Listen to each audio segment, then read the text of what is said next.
Welcome to Qwest Coast, a live play Pathfinder podcast. The Qwest Coast is intended for mature audiences. Content warnings can be found in the episode description.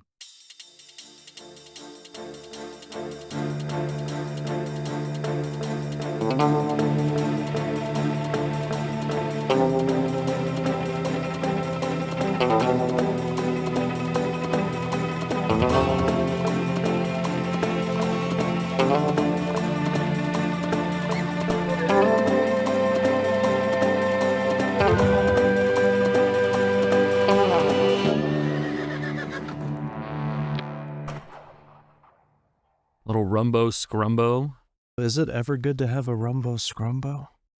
It depends on, if you're rumboing before you scrumbo, you're probably going to be better off. But if you scrumbo before you rumbo, you're going to be in for a bad time. I've always been told that you have to rumbo scrumbo only after you've had some gumbo.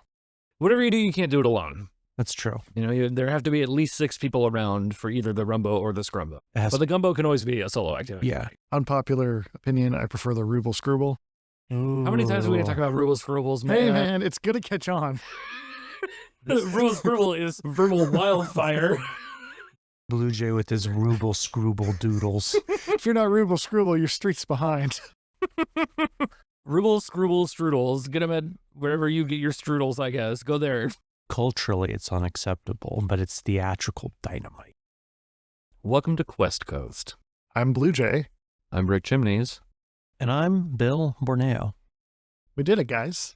Second adventure, done, in the bag. 2/3 of the way through the season. We're coming in hot, but at a glacial pace. Listeners, spend your time listening to the Qwest Coast. Or don't. We're not cops. We're not cops. I think last side quest, we also opened up with a "we're not cops" joke. Look, it's important to tell people around you that you're not a cop. Uh-huh. Otherwise, how will they know? If we were cops, we'd legally have to tell them. You're not a cop, right? Well, I mean, it's complicated. Enough time passes where it is possible for one of us to get in and out of the academy between recordings. So It's true. It's true. if there is an entire adventure that goes by without any of us saying that we're not cops, it is safe for our audience to assume one of us has been sworn in as a cop or as a sheriff or, deputy, whatever. Yeah. I missed that. I made a ton of references to deputizing Grohl in this episode, and then at the end, I don't really do anything with it. Missed opportunity, I guess. Well, We'll see him again down the he line. kind of got a promotion or something, right? He seemed happy where he was at, being the union rep. That's right. He was encouraged to apply for promotion. Yeah. You did get like an old-fashioned sheriff posse together, though, which was a cool moment. That's true, yeah. From the last side quest to now, we've finished the adventure. Qwest Complete. I think the last one was covering episodes just 1 and 2, which ends with we find out the train engine is stopped and that all the guards have killed. So that's a lot of story happening in episodes 3, 4, and 5. Do you guys have, I guess, any favorite moments that stand out to you from any of the episodes, just in the later half? I do. And then I have favorite, I wouldn't say bits, but components of the adventure, parts of the train. I like how the sticker system played out well. We talked about that in the last side quest, but listening to it again, it was a nice organic through line throughout each adventure, which I'm very happy about. I also like the limited interactions between Duchess and Grohl that really highlighted the moments where they did interact with one another.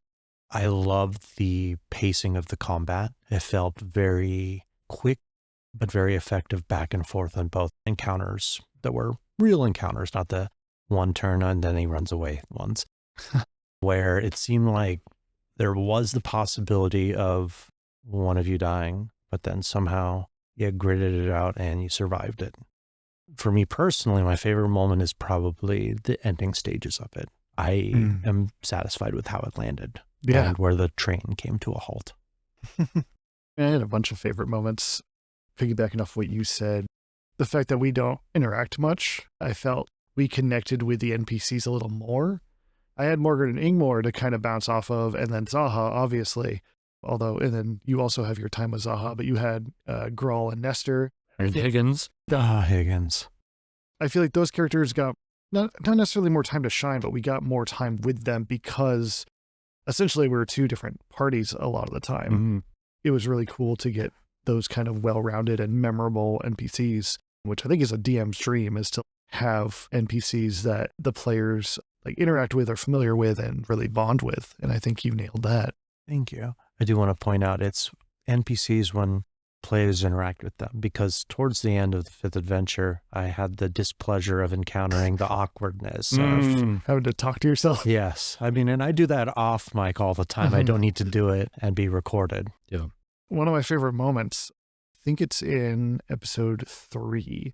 It's when Thunderhand is talking to Sandwich Boy for the first time. He's like hiding under a table or something. And Thunderhand like exhausts all dialogue options. And he's just like, you can stop talking to me now. Yeah, right. That feels like such like an old RPG, JRPG or something to do. Just be like, all right, like I'm done talking to you. Yeah. You can go now. I love that moment. All the NPCs were a lot of fun. And I am just surprised that everyone was cool with letting the lizard folk go after they killed presumably all of the guards, definitely Jonathan and the fire elemental.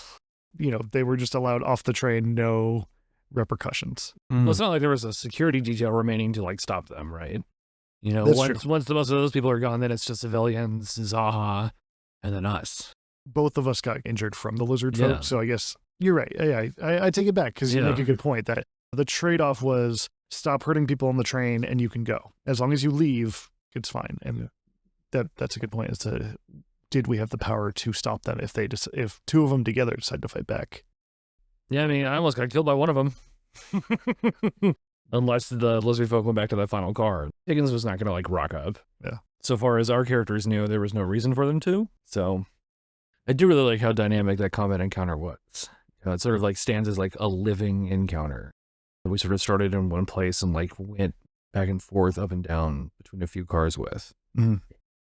We had to do things like, you know, throwing the flower on the creature to see if we could get it to be outlined. Mm-hmm. You basically took the pocket sand idea, but like there was no hesitation immediately. Like as he's running away, he's like, "Oh, what's in there?" And Bill's like listing things, and it seems like it's just a bit like, "Oh, there's beans, there's rice, there's flour," and then you're immediately like, "Flour." I pick that up, I rip it, I throw it, and I'm just like, "Oh, that's so smart. That's way better than water and ash." I've been covered in flour. That stuff does not come off. Other favorites for you? Really, anytime Thunderhand was in a scene, I enjoyed myself. And maybe it's because I got to sit back and be a spectator a lot of the time, so I was just like, got to just watch the scene. Right. Just a good example of like us teeing things up for each other, or just like putting in and around that awareness of like, well, we can't negate like what's happening or like dismiss it and be like, no, I'm only going to go focus on where this character is at all times, or negate the setting around us. Mm-hmm. I think we did a decent job for ourselves of letting the game breathe at both ends. Both ends of the train. Both ends of the train. You know, in as much as like Bill got to tell his story, and of course we talked about that not everything that was meant for the game made it to the table. Oh, yes. Right. A lot of his game was able to be fleshed out because we were simply like, we're going to play with a brain. Mm-hmm. That's something I really like about this game, is that kind of awareness and intentionality, you know, because like we're still playing a collaborative game. Mm-hmm. And we're still playing with and off of each other, while my character is concerned with things that your character is doing. Like we're not letting that tank what's happening organically between the three of us. Yeah. So that dynamic combat encounter was really great. The way Bill gets to tell the story through us up and down the train cars is really good. And I think my favorite moment is probably at the end where Thunderhand is watching Dee Dee disappear into the crowd at the train platform. It's very cinematic. It feels like it, right? Yeah. Oh, yeah. And when you like don the sheriff badge too and everything, and it's just like, oh, I don't know. I feel like, especially in one-off adventures, we don't really get full character arcs. But with Thunderhand, yeah, we see, we don't necessarily know the hesitation because he doesn't really say anything necessarily about not wanting to be sheriff or not sure if he should be sheriff. Yeah. There's multiple times you mentioned when Bill says like, oh, as a sheriff, what would you do? And you're like, well, I'm not a sheriff yet. You as a player kind of show that it's like, well, he's aware he's not a sheriff yet. And then him taking the badge and wearing it at the end, such a character arc that I feel like we don't normally get with one shots. That's really to Bill's credit as well, because like none of that was planned. And like very little of Thunderhand was like premeditated. Having this opportunity to like, a character wants thing, obstacle stands in the way of what character wants, that's writing, blah, blah, blah. Was not anticipating that there would be this great sequence of events where Thunderhand has to continually put off pursuing you to make sure that people around him are okay. Essentially, that's what he's going to be doing once he gets to Arthur. Mm-hmm. You know, and after you do that for, I think a total in-game time on the train is like, what, 4 or 5 hours? That's the whole game?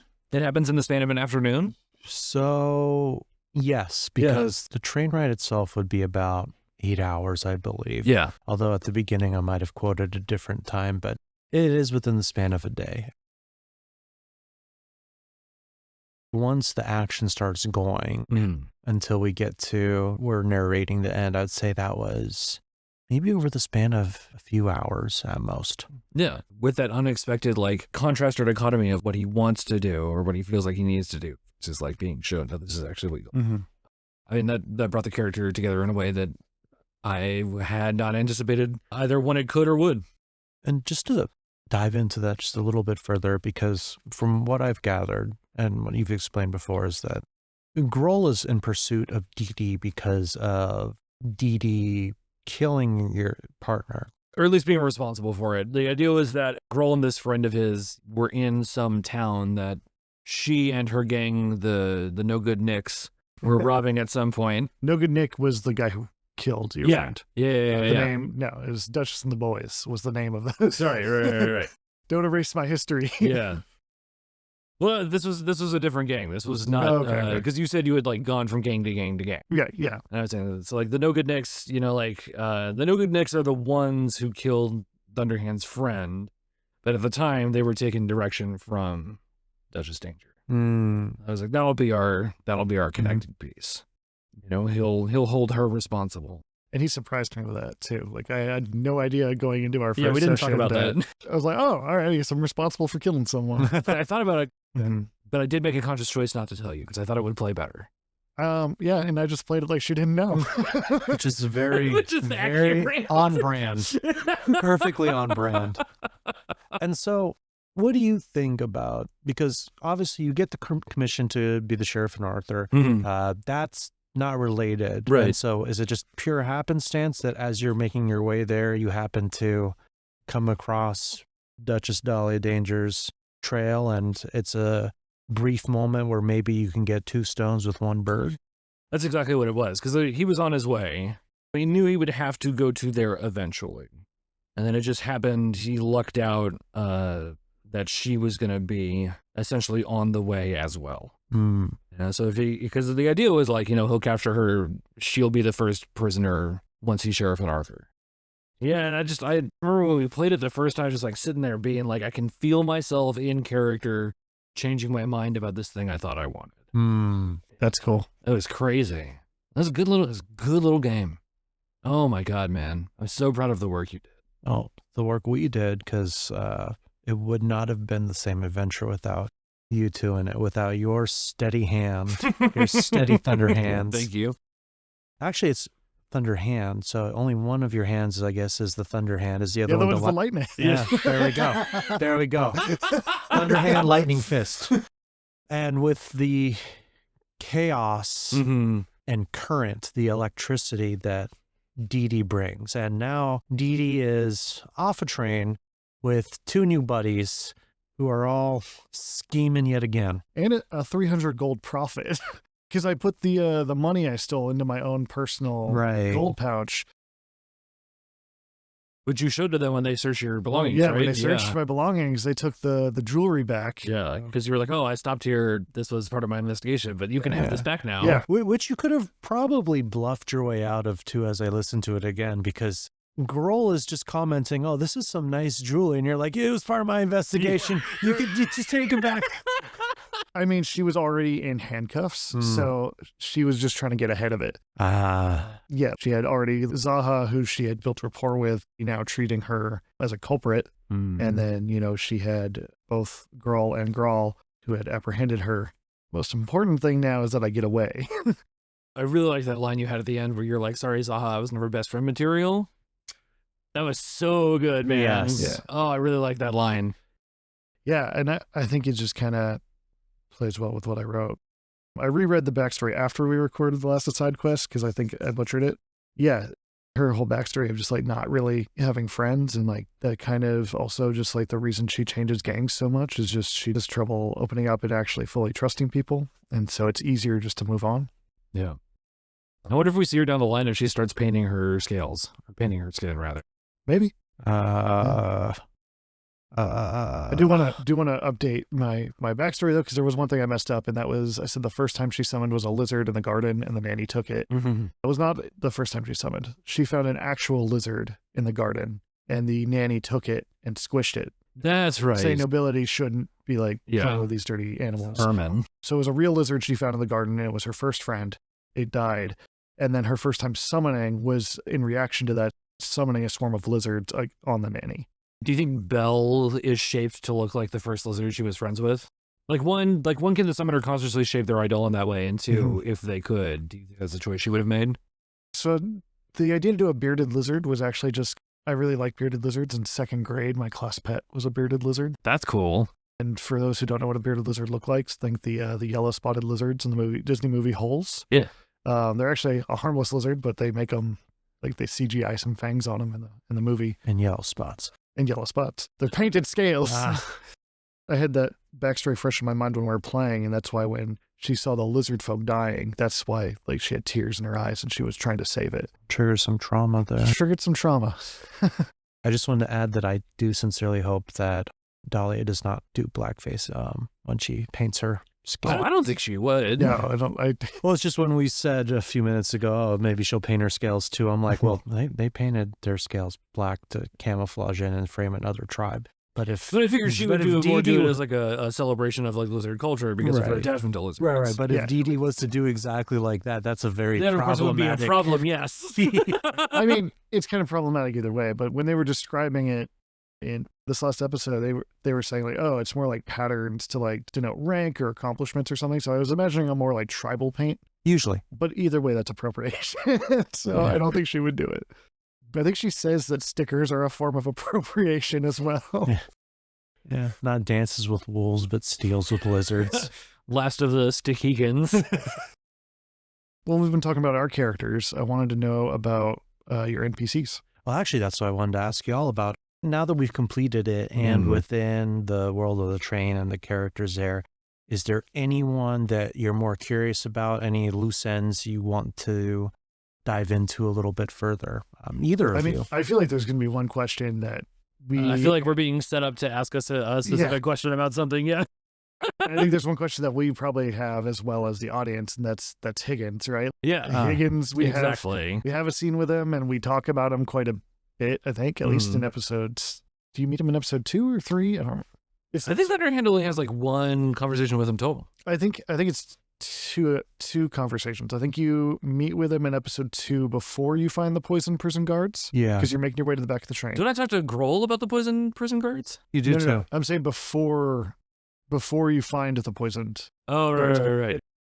And probably the second episode, when I'm going to the front of the train, you go to the back and you talk to Higgins. Yeah. And then later with Zaha, I think you guys go to Higgins because there's a scene where he's smoking. That's right. That's correct. Okay. Yeah, so I guess our question would be, what's up with that final what's card? up with Higgins? So Higgins is, and this goes into the story of the train as well. When the company Sierra Escalon, they discovered the gold. Actually, it wasn't even them that discovered the gold, but they're the ones that monopolized the gold trade right away.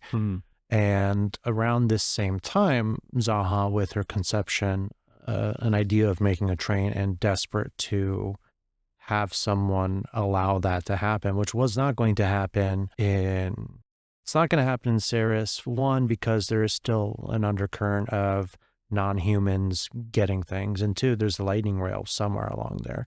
Korcha was a better spot for that. And Korcha had more opportunity because of this sudden discovery of tremendous gold in their parts. Yeah. And you can see little hints of this too in some other things that Zaha has throughout the train, such as with the Asmodean contract that she has the lizards enter into, that there were some, it was funded with dark money, but it was also funded with some super PACs. Yeah. Dark money, dark dealings, shady undergoings. And so when she entered into that agreement, there was, of course, a profit sharing aspect for the train to be able to function through it. Yeah. But because of the dealings as well, there was also a condition that they placed where they wanted to be able to transport things on their car, no questions asked, separate from that. And because they wanted it to be isolated from the rest of the train, they put a good company man there whose one job was to just make sure that that cargo is not touched and not looked at or supervised under any conditions. And that man was Higgins. Yeah. And Higgins took his job very seriously, like a stern hobgoblin would. And if there was ever a time where he was overpowered, he also had a negaton equalizer on his body where he would just nuke. Wow.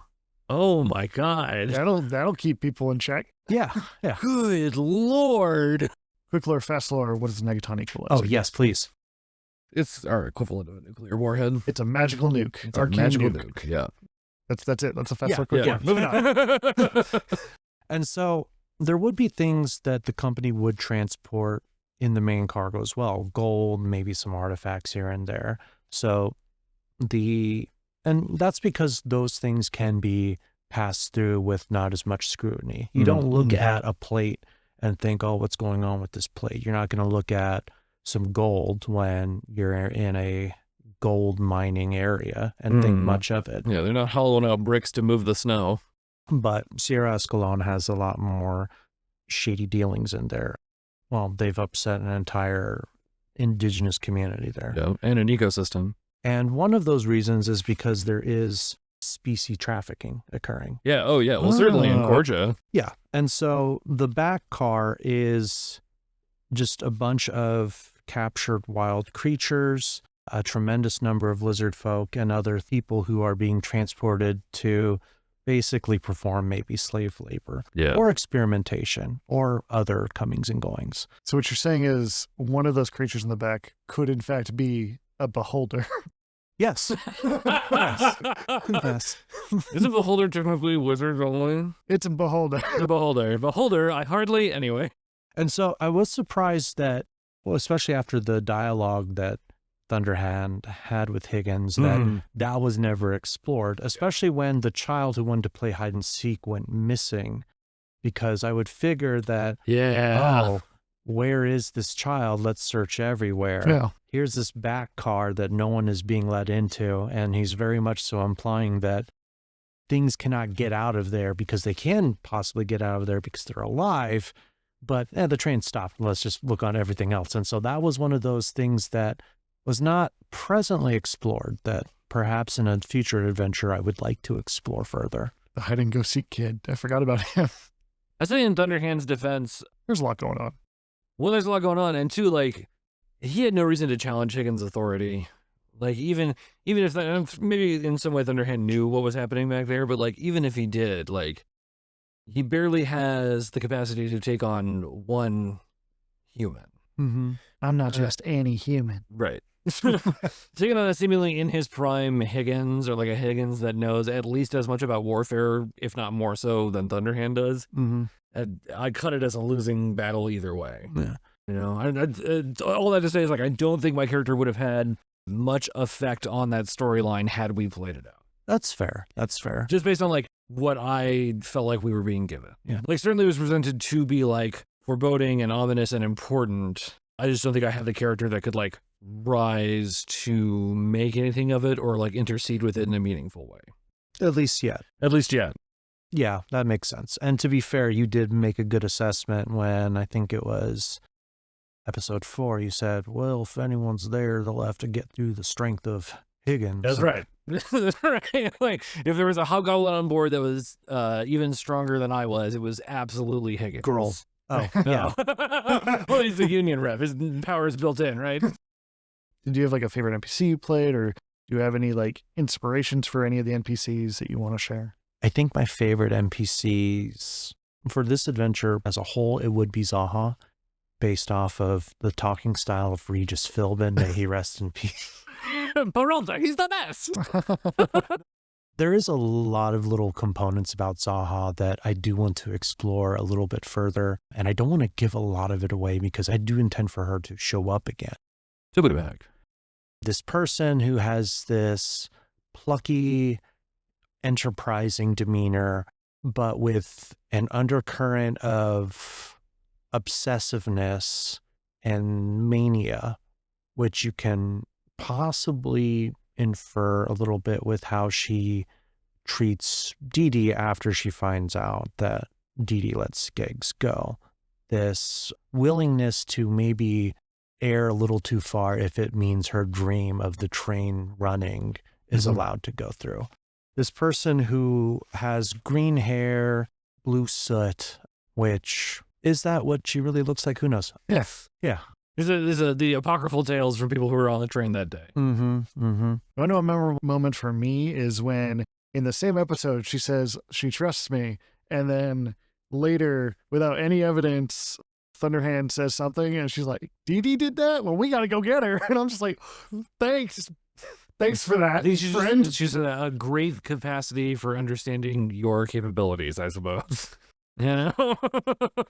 I knew what I wanted her to be like, just this person that's crazy about trains to a fault. Because gnomes can be great tinkerers, and they are focused on things that fascinate them. And so I thought, okay, we're going to make her as gnomey as possible, as fun as possible, and then we're going to put a dark swirl undercurrent to it. Yeah. Oh, and for the record, you were never going to get a best friend sticker. Oof. Oh, that hurts. Oh, Yeah, no. damn. She did not anticipate you to make it to the end of the train. Either you would get off on your own accord or you'd screw up some other way. Wow. She can be a bit of a teasing ass, too. No, yeah, I kind of. When she was like, Pick yeah, up let's on stop everything we're doing and go do this thing you want to do.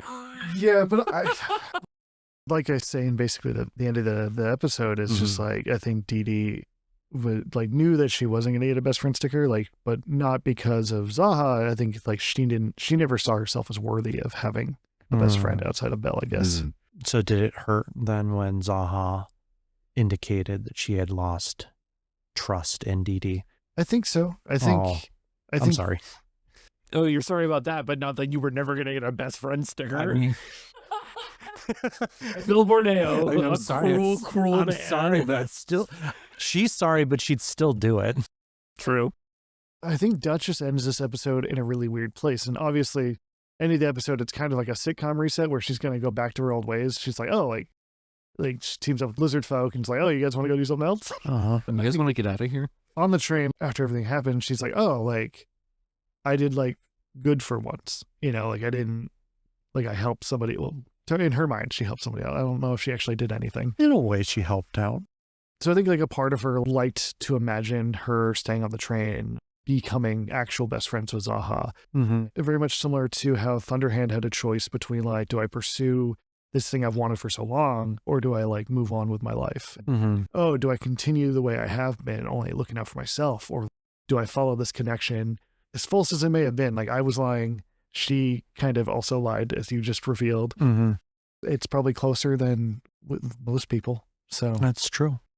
And best friends do hurt each other like that unintentionally and intentionally sometimes. Yeah. So I think part of her wanted it to be true, but knew it wasn't. But maybe she just got caught up in the moment. Yeah. It was kind of hard to trust anyone really in this adventure when you think about it, because you have that, you have Allison at the beginning. Yeah. You have Rangashali. There's Rough Ricky. He was pretty straightforward. Yeah, Rough Ricky may have been the most honest of them all. I love just kind of how the story unfolds, because Allison, Rangashali, Smooth Scales, all in the beginning, they seem like they're all obviously kind of plot hooks, right? I take the package to get delivered, and then there's the plot of the missing necklace, which I think I talked about this last talk back, but I pretty much just kind of ignore. I take the package and I listen to them, but I kind of just get on the train and it's I'm going to go rob the train now. It was almost treated like a side quest kind of thing where I'm oh, I'll put that on the back burner, but then quickly becomes shows itself to be the main quest. And then everything, the cookies and everything comes back in the end. And you just did a good job of tying off the loose ends, I guess, and circling it all back. Oh, thank you. Yeah, that was good. The game is literally on rails. It's literally on rails. And it still felt like a dynamic and open environment. Well, thank you. I look forward to revisiting it again, probably season 3. Perhaps the other half, though, from Newport Town back to Rust Scale Point, so you can explore the reverse. Yes. A lot of the players have the ability to possibly come back. Obviously, Zaha with the train. Maybe Rangashali if you spend time in Rust Scale Point. Possibly Allison. Maybe some of the crew will be different. Who knows? Maybe Grohl and Nestor might find jobs elsewhere. Who's to say? Yeah, we'll see. Outside of the cargo and the final car, is there any content that you feel like we didn't get to that you wanted to, or are there any elements of the story that you wanted to express that you feel like maybe didn't get a moment to shine at the table in the way you were envisioning? There's some, but also it's things that could have just happened in a future adventure. Like I do want to explore the Rust Scale Lizards further. Okay. Allison's Resistance crew, which I don't know if I actually explained that in recordings at all, but the box contains a bunch of things from, I do explain it at the beginning. There's like a loose reference to like some sort of resistance group up in Port Town, right? Yeah, Newport Town. But yeah, no, the box contains stuff from a resistance group that she was part of with her brother, Nathan. Nathan with the foppish hats. Yes, with the likes hats, yeah. Nathan with the foppish hats. Within that also, however, and Nathan would know this, that the cookies were designed to be a safeguard so that if anyone was to pry with it, they would suffer consequences because most people don't think of cookies as being a suspicious thing. Yeah. I have never felt more betrayed than being poisoned by baked goods. You gave those things out so freely too. I know. Like, this is your active bargaining chip, and your DM was just sitting there being like, yes. Were they poisoned the whole time from the beginning, or did Yes. I? Okay. Oh my god, I played right into that. I gave it to everybody. They weren't for you. Like it was to make it innocent, but also if you were to just intrude on that innocence, there would be a consequence. So every time I was handing out a cookie, Yeah. oh man, Yeah. And you blamed that old couple for their son being sick while you were actively poisoning them. Thankfully, you didn't give them cookies. Yeah, I didn't give them cookies. I gave a different couple cookies in the in the dining car, the fancy dining car. Yeah, within the box also, though, there was a message that Allison is reviving the resistance group because much like Rangashali, she's not happy with this intrusion in her part of the world because whether it's a tribe, whether it's a trading post, they're no longer as big as they could be because now everything is not about them. Everything revolves around the current that is the gold trade. Yeah. And for people who have been well established. I mean, the train goes straight to her saloon, though. That's pretty. Yeah. The frontier is now cutting through the home front. Yeah. And now she can be easily supplanted because before she was the trading post. Okay, got it. And that's a good reason for a train station to make a stop there. But who's to say it needs to stay there forever? Historically, there have been many a train town that have rose and fall all within a century because the train decided to stay there and then to not stay there because they would route the train elsewhere. So to have someone who can make that sway and that power, for her, that's not to her liking. So her, I would like to explore a little bit further. Rangashali, of course, like to explore a little bit further. Within the train itself, maybe the 5'5". The flat 5'5" was appropriately formerly the 5'6". Yeah. And rough Ricky. Yeah. There was going to be more of an encounter there potentially. Yeah. Was that what the setup with the logs on the tracks? Yes. Yeah. Depending on the timing, it could have been like a good old fashioned standoff. But at the same time, as the adventure progressed, it did not feel like that was the right vibe for it. And so they were also designed to be an escape valve where if we just need to just run through this, we will railroad through this. I see. Emergency hatch. Exactly. Yeah.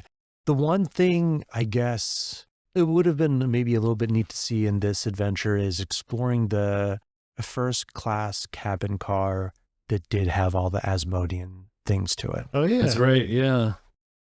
Well, we searched it with Ingmar and Margaret, right? Yes. We didn't really find anything for immediate cause of alarm, I suppose. What is this, the USG Ishimura? Jesus.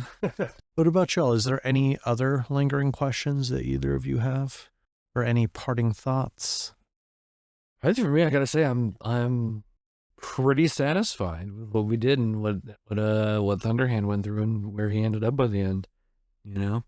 Yeah. How do you feel leaving Thunderhand behind at this point, at least for now? He ends the game literally on the straight and narrow. Yeah. So I don't know that I could have left him in any better of a place. It's true. Well, he could still recruit some new deputies. That's true. Then we got to figure out what's happening with Vernon Vale and all this stuff with OSEC. Did you have a favorite part or thing about playing him? I didn't have like a ton of like intention for him, like before we sat down at the table, you know, outside of like the stuff we talked about or not talked about rather. Most of his character was shaped at the table, you know? I think we maybe see him again. Mm-hmm. I think Thunderhand's pretty low on my list of like who to bring back for future seasons, but like you do have the 20 sisters. we do have all those, and then all the people that we're going to meet in our next series of games. Mm-hmm. Yeah, you know, I'm being honest. This is maybe the first time in a long time, maybe ever, where I can say with satisfaction, I'm glad this character is where they are at the end of it. That's a good feeling. Yeah, like I really don't feel any like lingering narrative impulse or like sense of sentiment to be like, oh, well, I got to bring him back to do this. I'm like, no, I think he had a pretty sturdy afternoon on the train. What about you? I mean, in terms of satisfaction with the ending, other than a little tummy ache, I think she ended in a great place. She made money. She didn't get caught. But I just had a lot of fun playing her. It did feel like I was kind of playing the comic relief a lot of times. It's always kind of fun playing the dumb characters sometimes, you know? You say dumb, but like you're never not thinking on your feet, and that like always came through. I don't know. There were like the things with the fire elemental and just me making a bad decision. That was so and good. then just playing it off as like, you know, it took much damage and died, and I'm just like, oh, like what did I do wrong? So like that kind of like any moment where I could be going in full bravado and just like thinking you have the answer, even when it's obviously wrong. Yeah. The messing up the idioms and like the funny quotes like that, or Yeah. it was just a lot of fun to do. Playing a summoner was a lot of fun. Yeah. I don't think I've ever played one. I was a little worried it was going to be Pokemon trainer status where it's like, I choose you, Pikachu, and then I just sit back while you fight, which Belle is definitely more capable of fighting. Mm-hmm. But I think in terms of a two-person game, at least for the one combat where it was like my summon was out, it like we kind of had a perfectly balanced party with those three. Yeah. With And Spirit Doge. Belle just being the tank, really. Like she could take more hits than any of us. Yeah. And then be a physical attacker. And then I'm kind of a healer, at least for summons. And lizards. And then I had my magic missile just for plink damage. And then you were the DPS. So it's like we had a decent. I think Belle was more DPS than I was because I kept doing all my damage wrong. Well, she kept missing, whereas you hit on touch. That's so true, it's like you're DPS because you hit more often. Yeah. She might deal a good couple hits, like strong hits in, but her accuracy was not as good. But she can take all the hits, and then I'm support. So we had support, tank, and Sniper. DPS. Yeah.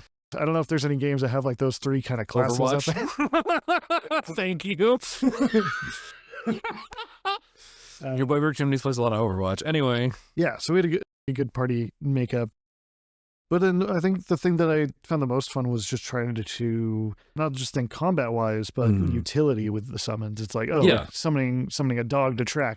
Oh, like when I had that idea, I was like, oh, like that's cool. Like I didn't think of my summons in that way. I was looking at stat blocks for combat. Yeah.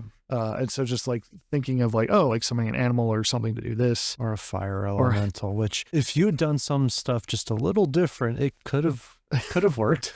Yeah, I could have had like the fire elemental set a larger fire or something, like start a fire and then use that. But yeah, there are smarter things I could have done.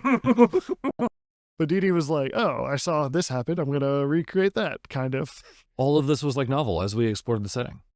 Yeah. Because like, of course, we talk to each other like before we get these games running and we talk about like what characters we want to play and what kind of setting we're going into.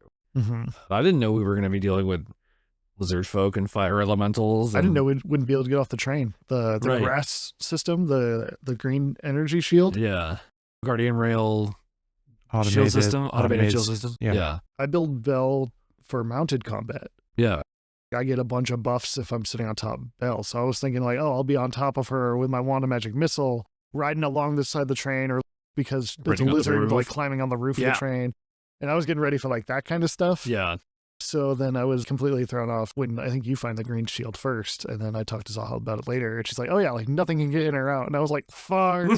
So from Dee Dee's perspective at that point, she's like, oh, I can't do anything until I can figure a way to get out.